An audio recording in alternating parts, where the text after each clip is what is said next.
So Mark Robinson, the GOP candidate for governor here in North Carolina, is in deep legal caca, and I cannot believe more folks are not talking about it. So a little bit of background. Mark Robinson's wife, Yolanda, ran a nonprofit called Balanced Nutrition Incorporated. The whole point was essentially to hook up child care centers with federal nutrition funds to feed kids. This year, regulators peeked under the hood of that nonprofit and discovered that instead of feeding kids, the Robinsons were actually feeding their bank account. In addition to missing paperwork, unapproved expenses, and inaccurate reimbursements, investigators also found that the Robinsons hired family members without permission and claimed expenses that weren't allowed.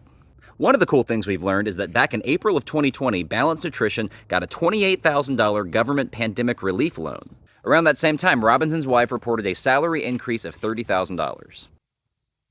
In late July, the North Carolina Department of Health and Human Services ordered Balanced Nutrition to repay about $130,000 in misused taxpayer funds. This is up from the previous figure of $25,000, and we have every reason to believe this number will keep climbing as investigators continue their work.